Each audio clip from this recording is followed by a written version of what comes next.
On vous a menti depuis toujours. Et le pire, c'est que vous avez fini par vous mentir à vous-même, encore plus fort que les autres. À l'instant précis où vous écoutez ces mots, quelqu'un quelque part vit exactement la vie que vous avez décrétée impossible pour vous. Il récolte le respect que vous suppliez d'obtenir au compte-gouttes. Il entre dans une pièce et l'air change. Pendant que vous vous faites tout petit dans un coin en espérant qu'on vous remarque enfin, il construit l'empire dont vous n'osez même plus rêver la nuit. Pendant ce temps, vous scrollez à 3h17, le cœur serré, la gorge nouée, avec cette question qui vous ronge comme un acide. Quand est-ce que ce sera enfin mon tour? Je connais cette question par cœur. Je l'ai portée comme une seconde peau pendant des années. Je voyais des gens 2 fois moins brillants que moi décrocher 10 fois plus d'opportunités. Je voyais des médiocres se faire ouvrir toutes les portes pendant que je devais supplier, justifier, prouver encore et encore que j'avais le droit d'exister dans la même pièce qu'eux. J'ai senti cette rage incandescente, celle qui vous consume quand vous réalisez que vous avez joué à un jeu dont les règles ont été écrites spécifiquement pour que vous perdiez à chaque coup. Et puis un jour, tout a basculé. Pas parce que le monde est soudain devenu juste, non, parce que j'ai enfin compris que le jeu n'est pas truqué contre moi. J'avais simplement appris les mauvaises règles. Pendant qu'on vous a conditionné à être gentil et poli, patient, à attendre sagement qu'on vous tende la main, d'autres apprenaient comment le pouvoir fonctionne vraiment. Pendant que vous appreniez à être aimable, ils forgeaient une confiance en acier trempé. Pendant que vous construisiez des excuses sophistiquées pour justifier votre stagnation, ils construisaient des empires. Voici la vérité que personne n'ose vous dire en face. Vous n'êtes pas là où vous méritez d'être, pas parce que vous manquez de talent, mais parce que vous demandez encore la permission à des gens qui ont tout intérêt à ce que vous restiez à genoux. Vous attendez encore qu'on vous valide ce que vous savez déjà au plus profond de vos tripes. Vous jouez encore selon des règles écrites par ceux qui ont besoin que vous restiez exactement là où vous êtes, en dessous d'eux. Et si vous arrêtiez de demander? Et si vous arrêtiez d'attendre? Et si vous décidiez, là, maintenant, que votre ascension n'est plus négociable? Parce que c'est exactement ce qui va se passer. Dans les prochaines minutes, vous allez découvrir les 7 principes psychologiques qui séparent ceux qui prennent tout ce qu'ils veulent de ceux qui se contentent des miettes qu'on veut bien leur jeter. Vous allez comprendre pourquoi certains, commandant le respect, sans jamais avoir à l'exiger, pourquoi certains attirent les opportunités comme des aimants pendant que d'autres les supplient, pourquoi certains vivent en rois pendant que les autres restent des sujets. Ce n'est pas de la motivation creuse, c'est de la psychologie appliquée avec la précision d'un scalpel. Quand vous aurez fini d'écouter ça, vous ne penserez plus jamais comme avant. Vous ne marcherez plus jamais comme avant. Vous n'entrerez plus jamais dans une pièce de la même façon. Maintenant, je veux que vous écriviez ça dans les commentaires, pas comme une gentille suggestion, mais comme un serment. Je ne demande plus, je prends. Tapez-le comme si votre vie en dépendait. Parce qu'à partir d'aujourd'hui, demander la permission deviendra pour vous une forme de suicide lent. Numéro 1. Votre bouche est l'arme la plus dangereuse que vous pointez contre vous-même. J'ai appris ça à 23 ans, dans une salle de réunion où tout le monde gagnait en un mois ce que je gagnais en un an. J'étais tellement terrifié à l'idée de ne pas avoir l'air assez légitime que je remplissais chaque seconde de silence avec du blabla nerveux, des blagues forcées, des tentatives pathétiques d'impressionner. Je croyais que participer, c'était parler. Je croyais que la valeur se mesurait en décibels. J'avais tout faux. L'homme le plus puissant de la pièce a prononcé moins de 15 mots en 2 heures. Mais quand il ouvrait la bouche, le temps se figeait. Quand il posait une question, la température chutait de 3 degrés. Quand il se taisait, pendant que les autres s'enfonçaient dans leur monologue, on pouvait presque les voir transpirer en réalisant qu'ils venaient de trop en dire. C'est là que j'ai compris. Chaque mot superflu est une balle que vous vous tirez dans le pied. Chaque explication que vous donnez sans qu'on vous la demande est une faiblesse que vous offrez sur un plateau. Chaque fois que vous remplissez un silence par peur du vide, vous dites à la pièce entière « Mon confort est moins important que le vôtre ». Le silence terrifie les gens parce qu'il les oblige à affronter leurs propres insécurités. Quand vous cessez de courir après chaque pause, quelque chose de magique se produit. Les autres commencent à projeter sur vous tout ce qu'ils craignent le plus. Ils imaginent que vous les jugez, que vous les avez percés à jour, que vous savez déjà tout. Et devinez quoi? Ils ont raison. Pendant qu'ils parlent pour combler le vide, ils vous livrent leurs failles sur un plateau d'argent. Pendant qu'ils essaient de briller, ils révèlent leurs peurs, leurs besoins, leurs points de pression. Mais quand c'est vous qui parlez tout le temps, c'est vous qui êtes disséqués vivants. Machiavel disait « Les hommes jugent généralement plus par les yeux que par les mains, car tous peuvent voir mais peu savent sentir. Tout le monde voit ce que vous paraissez, peu connaissent ce que vous êtes. Votre silence devient une toile vierge sur laquelle les autres peignent leurs propres angoisses. Et soudain, vous n'êtes plus un participant parmi d'autres. Vous êtes celui que tout le monde cherche à impressionner. » J'ai commencé à appliquer ça immédiatement. Au lieu de sauter dans chaque conversation, j'ai commencé à observer. Au lieu de prouver que j'étais intelligent, j'ai laissé les autres prouver qu'ils l'étaient moins qu'ils ne le pensaient. Au lieu de mendier l'attention, j'ai commencé à la distribuer au compte-gouttes. Résultat, les gens ont commencé à faire la queue pour connaître mon avis au lieu que je le leur impose. Ils travaillaient 2 fois plus dur pour gagner mon approbation parce que j'avais cessé de la distribuer gratuitement. Le silence n'est pas l'absence de bruit, c'est la présence absolue du pouvoir.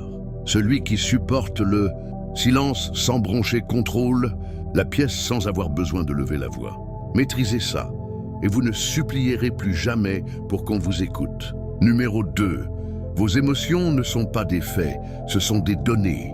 Il y a 2 ans, quelqu'un en qui j'avais une confiance aveugle m'a anéanti publiquement. Il a pris toutes mes confidences les plus intimes et les a transformées en spectacle devant des gens dont je cherchais désespérément le respect. J'étais assis là, le sang battant dans mes tempes, la honte me brûlant la gorge, avec cette envie viscérale de tout casser, de hurler, de rendre coup pour coup.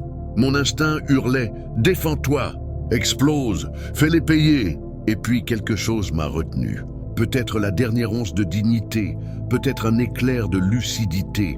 J'ai fermé ma bouche et je suis resté assis, parfaitement calme, pendant que mon univers s'effondrait autour de moi. Et dans ce silence, j'ai appris la leçon la plus brutale et la plus libératrice de ma vie. Vos émotions sont des réactions chimiques temporaires, pas votre identité. Vous pouvez les observer, les analyser et surtout choisir de ne pas leur obéir. Ce moment ne m'a pas détruit. Il m'a forgé, pendant que l'autre personne perdait tout contrôle et montrait au monde entier qui il était vraiment. Je montrais qui j'allais devenir, quelqu'un d'intouchable. L'invulnérabilité émotionnelle, ce n'est pas devenir un bloc de glace. C'est comprendre que réagir à chaud est un luxe que seuls les faibles s'offrent. Quand quelqu'un essaie de vous provoquer, vous ne réagissez pas, vous collectez des informations. Quand quelqu'un vous trahit, vous ne vous effondrez pas, vous prenez des notes. Quand quelqu'un appuie sur vos boutons, vous ne lui donnez pas la satisfaction de voir que ça marche. Vous lui donnez l'inconfort de voir que ça ne marche plus. Machiavel encore, il vaut mieux être craint qu'aimé si on ne peut être les deux. Mais la crainte dont il parle n'est pas celle qu'on obtient par la violence. C'est celle qu'on obtient quand les gens réalisent que vous êtes imperméable à leur manipulation émotionnelle. Quand vous devenez imprévisible émotionnellement, les gens commencent à marcher sur des œufs autour de vous. Ils viennent vous chercher, en crise parce qu'ils savent que vous ne rajouterez pas au chaos. Ils vous confient des responsabilités énormes parce qu'ils savent que vous ne craquerez pas sous la pression. Et surtout, quand quelqu'un explose parce que vous avez posé une limite, vous ne le prenez plus comme une attaque personnelle. Vous le prenez comme la preuve que votre limite était nécessaire. Quand quelqu'un essaie de vous faire culpabiliser pour votre ambition, vous ne doutez plus de vous. Vous comprenez que votre réussite menace leur petite zone de confort. Maîtrisez vos émotions et plus personne ne pourra jamais vous faire danser comme une marionnette. Numéro 3. L'information est le vrai pouvoir et vous la distribuez gratuitement comme un idiot. Pendant des années, j'étais un livre ouvert. Je pensais que partager mes failles, mes rêves, mes peurs faisait de moi quelqu'un d'authentique. Je confondais vulnérabilité avec force et transparence avec honnêteté. Résultat, chaque confidence que je faisais devenait une arme qu'on retournait contre moi plus tard. Mes luttes servaient à me discréditer. Mes rêves servaient à se moquer. Mes peurs servaient à me manipuler. J'avais donné ma monnaie la plus précieuse à des gens qui la stockaient comme des munitions. L'information, c'est le pouvoir absolu. Pas l'argent, pas les relations, l'information. Qui la détient, qui en a besoin, qui contrôle son flux. Pendant qu'on vous a appris que partager, c'est aimer. Et d'autres apprenaient que la connaissance stratégique est un levier. Chaque conversation est une opération d'espionnage. La question est, êtes-vous le pigeon ou le joueur d'échecs? J'ai tout changé le jour où j'ai commencé à traiter mes informations personnelles comme des documents classifiés, secret défense. Pas parce que j'avais des squelettes dans le placard, mais parce que j'ai compris que le mystère crée du respect, que la rareté crée de la valeur, et que moins les gens connaissent votre processus interne, plus ils sont obligés de respecter vos résultats externes. Regardez les gens vraiment puissants que vous admirez. Que savez-vous vraiment de leurs doutes, de leurs plans précis, de leurs états d'âme? Rien.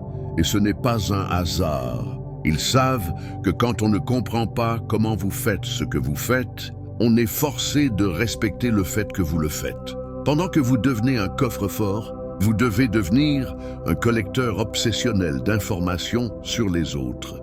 Écoutez ce qu'ils lâchent quand ils pensent que vous ne faites pas attention. Notez ce qu'ils révèlent quand ils essaient de vous impressionner ou de justifier leurs échecs. Les gens vous diront tout ce que vous avez besoin de savoir sur eux si vous savez fermer votre bouche et ouvrir grand vos oreilles.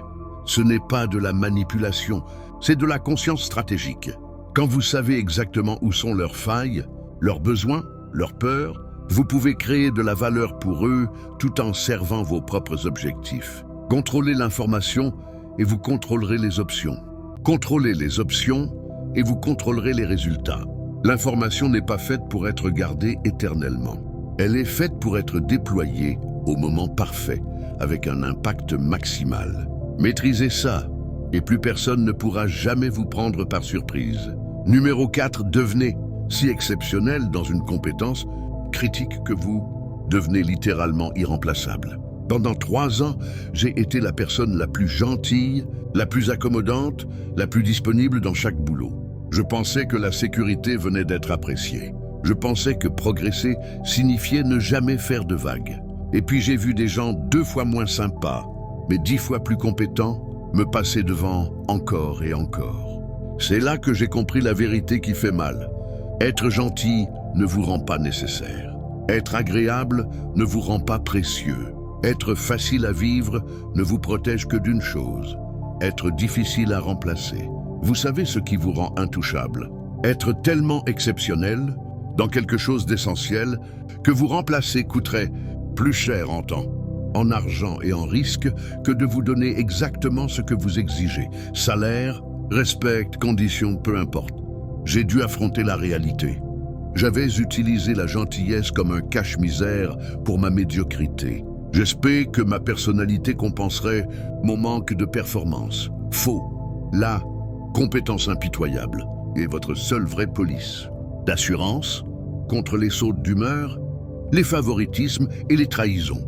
Quand vous êtes irremplaçable, les gens doivent négocier avec le vrai vous, pas avec la version docile qu'ils aimeraient que vous soyez. Ils n'aimeront peut-être pas votre franchise, vos limites strictes, votre refus de jouer au jeu politique, mais ils auront trop besoin de vos résultats pour se permettre de vous perdre. Construire une compétence irremplaçable, ça veut dire vous ne faites plus juste votre travail, vous devenez celui qui comprend l'industrie mieux que des gens qui y sont depuis 20 ans. Vous anticipez des besoins que votre patron n'a même pas encore identifiés. Vous résolvez des problèmes que tout le monde avait acceptés comme c'est comme ça. Vous prévenez des catastrophes avant qu'elles n'arrivent. Machiavel. Il n'y a rien de plus difficile à prendre en main, de plus périlleux à conduire, ou de plus incertain dans sa réussite, que de prendre la tête des introductions d'un nouvel ordre des choses. C'est exactement pourquoi 99% des gens restent moyens, devenir irremplaçables, demandent de prendre des risques, de défier le statu quo, d'avoir parfois tort pour avoir souvent raison de façon spectaculaire. Mais quand vous atteignez ce niveau, la dynamique change complètement. Les gens arrêtent de critiquer vos méthodes et commencent à les copier. Ils arrêtent de vous gérer et commencent à vous supplier de rester. Votre valeur devient si évidente que même ceux qui vous détestent personnellement se battent pour vous garder. J'ai appliqué ça en choisissant une compétence critique et en devenant obsessionnel. J'ai étudié, testé, échoué, recommencé jusqu'à savoir des choses que des vétérans ignoraient. J'ai résolu des problèmes que tout le monde avait abandonnés. Je suis devenu la personne sans qui rien ne tournait rond. Résultat, ceux qui me trouvaient trop me suppliaient de rester. Ceux qui me voyaient comme remplaçable m'offraient soudain des ponts d'or. Quand vous êtes irremplaçable, vous arrêtez de rivaliser avec les autres et vous commencez à rivaliser avec la version d'hier de vous-même, et là, plus personne ne peut vous arrêter. Numéro 5. Vous ne montez jamais en négociant avec la réalité, vous montez en imposant votre cadre. Pendant des années, j'ai négocié comme un mendiant. J'entrais dans une salle, je demandais ce que je voulais, et quand on me disait non, je descendais immédiatement à ce qu'on voulait bien me donner. Je justifiais mon prix, mon temps, mes conditions, comme si je devais prouver que j'avais le droit de respirer le même air. J'étais toujours celui qui ajustait, qui pliait, qui acceptait les restes. Et puis un jour, j'ai vu un homme entrer dans la même pièce, poser ses conditions comme si c'était la loi de la gravité, et tout le monde s'est plié. Pas parce qu'il criait, pas parce qu'il menaçait, simplement parce qu'il refusait de vivre dans le cadre des autres. Il imposait le sien. Et la réalité, curieusement, s'est adaptée. Voici la vérité que personne ne vous dira jamais. La réalité est molle. Elle se plie à celui qui refuse de plier. Le cadre gagne toujours. Votre cadre ou le leur. Il n'y a pas de troisième option. Quand vous entrez quelque part en pensant « j'espère qu'ils vont accepter », vous avez déjà perdu. Quand vous entrez en pensant « voici comment ça va se passer », et que vous agissez comme si c'était déjà vrai, les gens n'ont plus le choix. Ils entrent dans votre réalité où ils se battent contre une certitude qu'ils ne comprennent même pas. J'ai testé ça pour la première fois lors d'une négociation où tout le monde s'attendait à ce que je baisse mon prix de 40%. J'ai regardé l'homme en face. J'ai souri calmement et j'ai dit « Non, le prix est celui-là. Si ça ne vous convient pas, je comprends. Il y a d'autres clients. » Silence total. Il a transpiré. Il a tenté de renégocier. J'ai répété la même phrase, mot pour mot, sans émotion. 10 minutes plus tard, il signait au prix que j'avais fixé depuis le début. Ce n'était pas de l'arrogance. C'était la compréhension profonde que celui qui tient le cadre le plus fort gagne. Depuis ce jour, je n'ai plus jamais négocié à la baisse. Je négocie à la hausse. Je fixe le cadre dès la première seconde. Voici mes conditions. Voici mes limites. Voici ce qui est acceptable et ce qui ne l'est pas. Et je ne bouge plus. Les gens me traitent désormais comme quelqu'un qui n'a pas besoin d'eux. Et devinez quoi?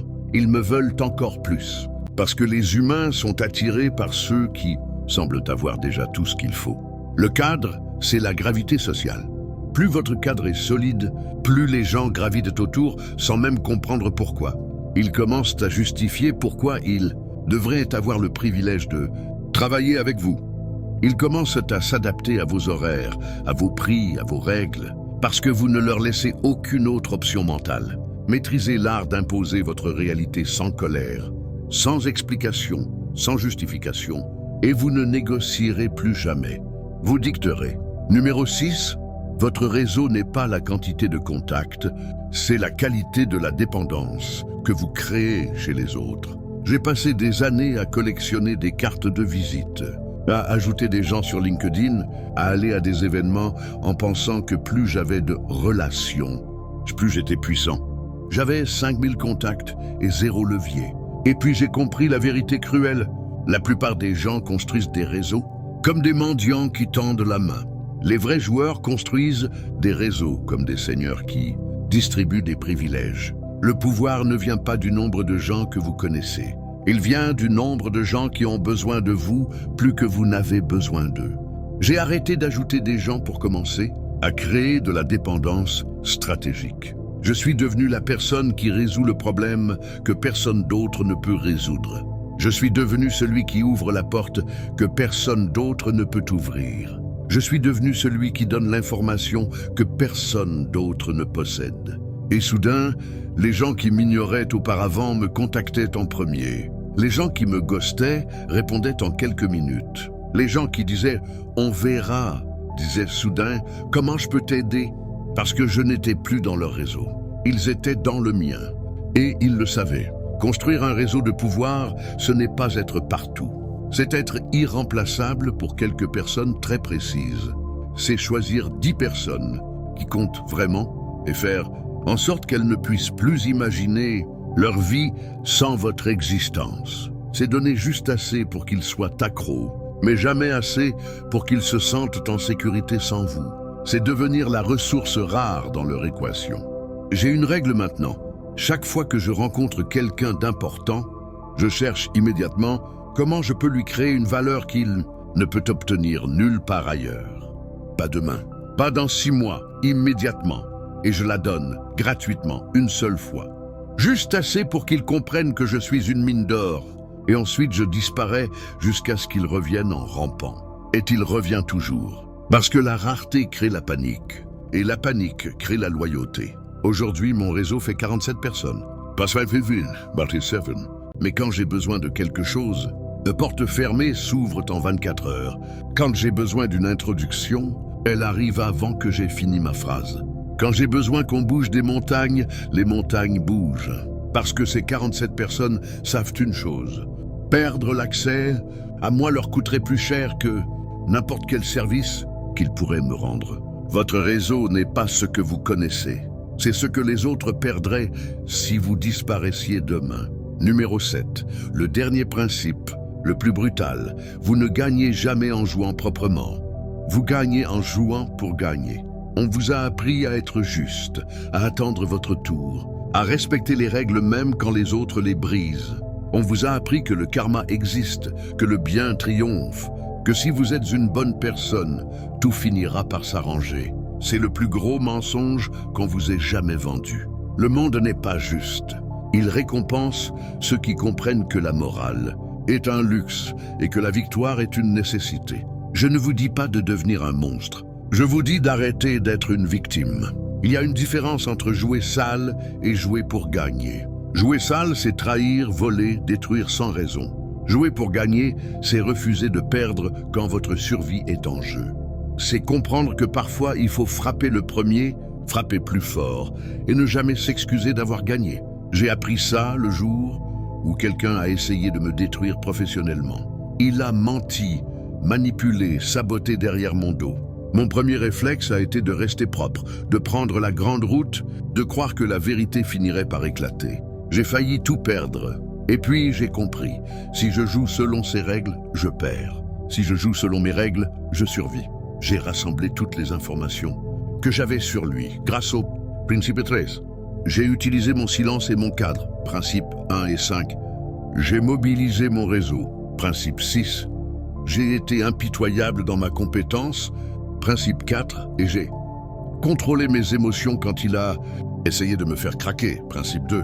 Et je l'ai écrasé, pas par vengeance, par nécessité. Il n'a jamais vu venir, parce qu'il pensait que j'allais rester le gentil garçon qui joue propre. Le monde récompense ceux qui comprennent que la gentillesse, sans pouvoir, est de la faiblesse déguisée.